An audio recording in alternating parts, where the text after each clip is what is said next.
GATX207 ブリッツガンダムは、機動戦士ガンダムシードにおいて、ニコル・アマルフィが登場した機体で、地球連合所属国家の一つである大西洋連邦が、欧部連合出張国の公営企業である、モルゲンレーテ社の技術協力を受け、資源コロニー、ヘリオポリスで極秘開発した5機の試作機である、初期 GATX シリーズのうちの1機です。視覚的にも電子的にも探知を不可能とする、ミラージュコロイドステルスシステムを利用した敵陣への電撃侵攻を得意としています。ミラージュコロイド技術自体は、ユニウス条約によって、コズミックイラ72年以降禁止されましたが、機体の有用性から、条約締結以降も、いくつかのバリエーション機が誕生しました。今回は、そんなブリッツの系譜について解説させていただきます。初期 GATX シリーズは、それぞれ、汎用性、乾燥、砲撃、変形など、各分野に特化した性能を持ちますが、中でもブリッツは、その名が意味する電撃の通り、敵戦線への電撃侵攻に特化した機体です。そのため、本機には GATX シリーズの中でもかなり特殊な機能が搭載されています。それがミラージュコロイドステルスです。ミラージュコロイドという微粒子を機体表面に定着させることで、視覚にも電波索敵に対しても完全なステルス性能を発揮します。ただし、音や熱を隠すことはできないので、ミラージュコロイド展開中はスラスター噴射を控え、慣性移動を行う必要があります。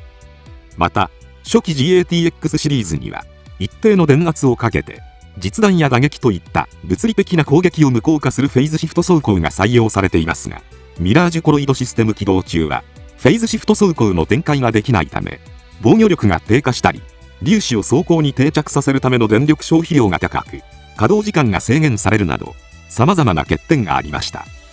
しかし、レーダーに一切引っかからないステルスは大きな脅威で、作中では難攻不落とされた宇宙要塞アルテミスへ難なく潜入する活躍を見せています。ただし、モビルスーツとしての汎用性を維持したままでは、そんなミラージュコロイドステルスを採用するのは困難だったようです。そのため、ブリッツには、ストライクなどに採用された汎用性の高い X100K フレームではなく、特殊装備を搭載するために、X100 に改変を加えた X200K フレームが採用されました。さらに、コロイドを定着させるための特殊装甲や、コロイド放出、展開用の装備、コロイドではカバーしきれないステルス性を保つため、機体からの排熱制御や静音性維持などを行うべく、各部に独自のシステムが採用されています。なお、同じく X200K フレームを採用した機体としては、第2期 GATX シリーズに分類されるフォビドゥンなどが挙げられます。こちらは、ミラージュコロイド技術を応用したエネルギー変更装甲、ゲシュマイディッヒパンツァーを装備した特殊機として開発されました。そんなステルス機能に特化したブリッツですが、システムに合わせて、兵装も、他 GATX シリーズとは一線を画す特殊なものが用意されています。まず、右腕に装備された高順システム、トリケロスです。その名の通り、攻撃と防御を一体化させたシステムで、実験的な兵装を多数装備するために考案されました。トリケロスには、ビームライフル、ビームサーベルに加えて、3連装超高速運動体貫徹弾、ランサーダートが搭載されています。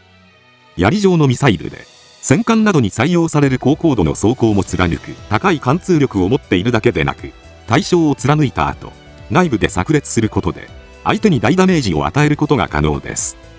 そのため、ランサーダートは、ミサイルとしてだけでなく、手持ち武器としても使用できます。続いて、左腕に装備された、ピアサーロック、グレイプニールです。先端に、3本の開閉式クローを備えた優先式ロケットアンカーで、クロー後部に内蔵されたブースターにより、射出後の軌道を変更できます。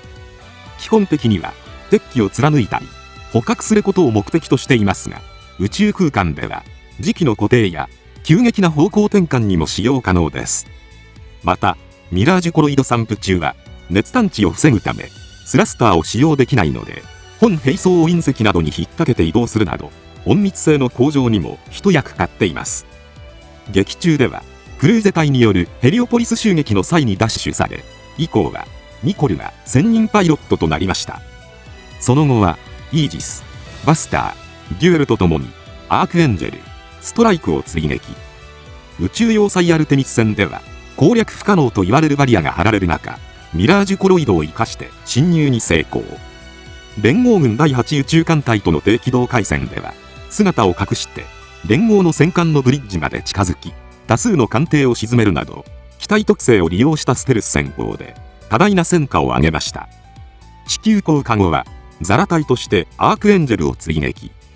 しかし、海中では、コロイドをまとえなかったり、サブフライトシステムを利用する都合上、地上に降りてからは、機体特性をほぼ活かせず、苦戦を強いられます。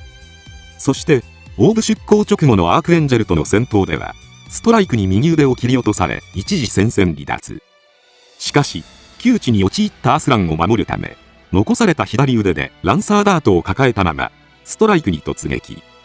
ストライクの矛先をイージスから反らすためか、ミラージュコロイドを解除してストライクに向かいましたが、回避行動を取ったストライクが構えていた対艦塔に、自ら飛び込む形でコックピットを両断され、そのまま爆散しました。こうして、ミラージュコロイドによるステルス機能で猛威を振るったブリッツですが、コズミックイラ71年のヤキンドゥエ戦役中は、派生機が全く開発されていません。ただし、オーブ近海における戦闘で、ストライクに切り落とされた右腕はオーブに回収され、アストレイ、ゴールドフレームアマツへと移植されています。そのため、トリケロスとミラージュコロイドステルスは、ゴールドフレームアマツへと引き継がれていきました。なお、漫画機動戦士ガンダムシード D では、大気圏内飛行装備が登場しています。こちらは、リンの主翼を流用した装備で、ハイブアームはゴールドフレームアマツのマガノイクたちのようになっており、アマツと同じく、捕獲した鉄器の電力を強制放電し、磁気に吸収することが可能です。第一次連合プラント大戦終結後、ユニウス条約で核やミラージュコロイドが禁止されたため、ブリッツの特徴であるミラージュコロイドを持つ機体が表立っては現れませんでしたが、コズミックイラ73年、禁止を破る機体が現れました。それが GATS-02R、N ダガー N です。本機がシードデスティニーモビルスーツバリエーションによって設定されました。105ダガーをベースに、ブリッツの機能を盛り込んだ実験機という名目で開発された機体で、敵防衛拠点の破壊や索敵、要人の誘拐、暗殺など非正規の任務をこなす特殊専用機として使用されました。105ダガーはストライクの正式量産機ですが、その頭部はブリッツそのものです。なぜ、頭部だけ、ブリッツと同じガンダムヘッドになっているかは不明ですが、特殊専用機として連合が開発したことを隠蔽する必要があったため、連合の正式量産機であるダガーではなく、ザフトやオーブでも開発されていたガンダムタイプの頭部を採用し、開発元を悟らせないようにしたのかもしれません。本機には、ユニウス条約で禁止されているはずの核動力とミラージュコロイドが搭載されています。そのため、条約締結とともに開発が凍結されるはずでしたが、開発スタッフを民間企業へ出向させ、開発が続けられたとされています。つまり、開発元は地球連合ではなく、ユニウス条約が適用されない民間企業という扱いになります。なお、この開発スタッフが、忍びマフィアや忍者ワークスと名乗っていたため、本機は、その頭文字を取って、N ダガー N と名付けられたとも言われているようです。武装に関しては、ブリッツとは異なるものの、同じコンセプトが見て取れます。まず、高順システム、シルトゲベールです。盾と高エネルギーブラスターを備えていて、ブリッツのトリケロスに相当する武装です。左腕部には、ピアサーロック、ハーケンファウストを持ちます。ブリッツのグレイプニールに相当しますが、本兵装は、先端部が、クローではなく、鍵爪になっています。左腰には、対装甲刀を装備しています。ストライクのアーマーシュナイダーを改良した兵装で、忍者を思わせる本機の衣装に合わせて、忍び刀のような見た目にカスタマイズされています。次にスティレット投擲分身対装甲貫入弾です。右腰アーマーに格納された短剣で、いわゆる小型のランサーダートです。また、機体に、計17機の多目的ランチャーポートを搭載しており、高分子ワイヤーリールとロケットアンカーを内蔵しています。対象物に接触させることで内部データを吸い出せるほか、ミラージュコロイド展開中には、アンカーとワイヤーを駆使すれば、バーニャを使わずに移動することが可能とされています。コズミックイラ73年には、フェイズシフト走行採用機も多い中、核エンジンを搭載しているにもかかわらず、ビーム兵器がライフルのみだったりと突っ込みどころ満載な機体ですが、ビルドファイターズではゲスト出演し、戦国アストレイにやられる様子が描かれています。このように条約違反を犯して開発された N ダガー N ですが、その後、この技術を生かしたブリッツ後継機が開発されました。それが GATX207SR ネロブリッツです。本機は漫画シードコズミックイラ73デルターストレイにて登場しました。本機は地球連合軍第81独立機動軍ファントムペインが推進したモビルスーツ開発計画であるアクタイオンプロジェクトによってエースパイロット向けに再生産されたブリッツを運用試験で得られたデータをもとに改修した機体です。型式番号の SR がステールス・リインホールスメント、つまり隠密性強化を意味していて、ブリッツの有していた機体特性がさらに強化されています。ブリッツではミラージュコロイド展開中の稼働時間の短さが大きな弱点でしたが、N ダガー N 同様核エンジンを採用したことで稼働時間の制限はなくなりました。ネロブリッツはブリッツのコンセプトであるステルスを利用した敵陣への電撃進行だけでなく、近接格闘能力の向上を目的とした改修も行われました。特に武装面では大幅に変更が加えられています。まずトリケロスは左腕部へと移設され、ランサーダート以外の武装はオミットされました。その代わり右腕部には6連ランチャーと格闘専用のクローが新設されています。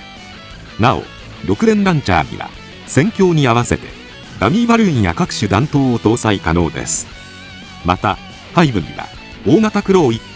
小型クロー3機、バイルバンカーで構成された可変アームユニットが増設されました。作中では大型クローでマーズジャケットの増加装甲を軽々と握りつぶしています。また可変ユニットには液体金属で装甲表面を覆うことで屈折率を変化させるクリスタル化機能が備えられました。これによりアームを目に見えない攻撃として利用したり、ビームを任意の方向へ屈折させることが可能です。作中では敵機のビームを屈折させ、そのまま敵艦のブリッジへ放ったり、味方機の放ったビームをブーメランのように送り返すといった使用法が見られました。なお液体金属は使用するたびに劣化するため、使用回数には制限があります。それでもミラージュコロイド展開中は防御力が著しく下がる本機にとって貴重な防御手段として機能しました。シードフリーダムが製作された現在では、アルバートの新兵器耐熱対衝撃結晶装甲の原点のようなものだと考えられます。このように本機は多種多様な兵装を装備したことで、正面切っての格闘戦だけではなく、敵機を撹乱し奇襲する絡めてまで様々な戦闘スタイルを取れるモビルスーツとして完成しています。作中ではファントムペインのダナスニップが登場し、エミリオ・ブロデリックのロッソイージスとともにアグニスたちマーシャンを追撃。彼らの母艦であるアキダリアにミラージュコロイドを利用して接近します。その後アキダリアを守るため立ちはだかったディアゴローエルのカルマーズジャケットと交戦し、ミラージュコロイドとクリスタル化を駆使した戦法でディアゴを翻弄しました。しかしアウトフレーム D に搭載されたセンサーによって居場所を探知され、不利な状況に陥ったため、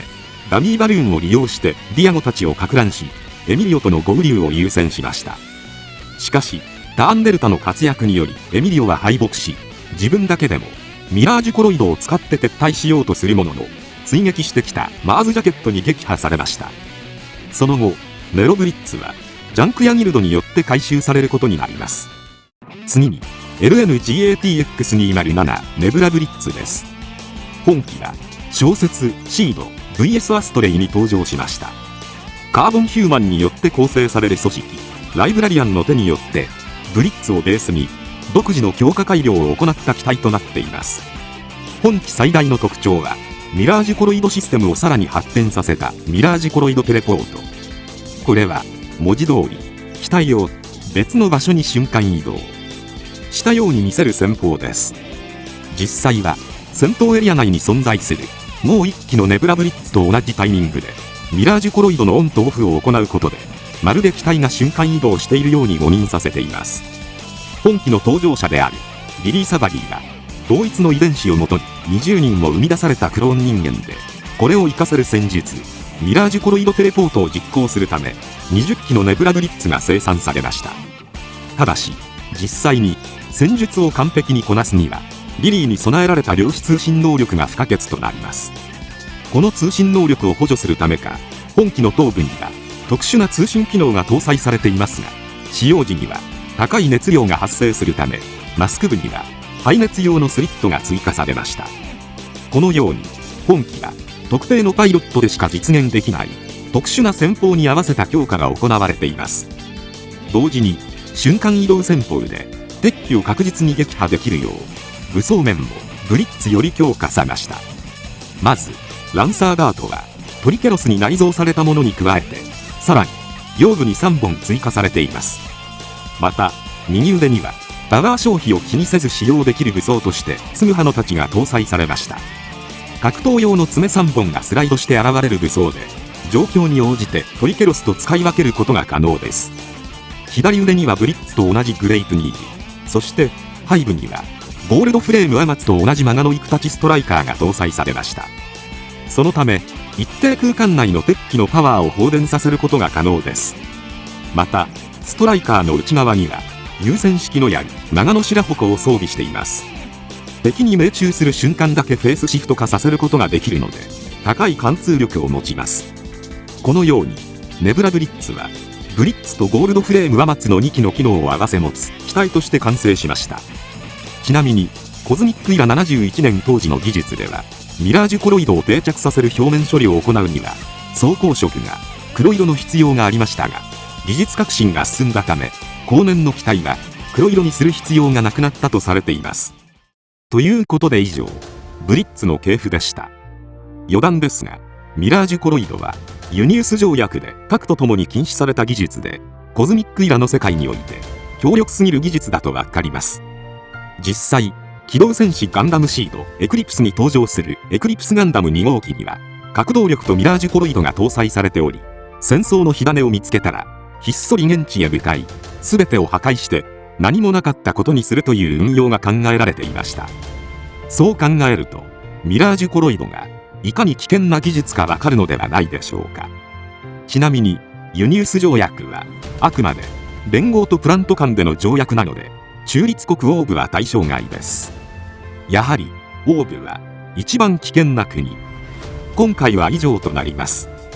チャンネル登録されるかはお任せいたしますので、もしよければもう一本動画を見ていただければとても嬉しいです。最後までご視聴いただきありがとうございました。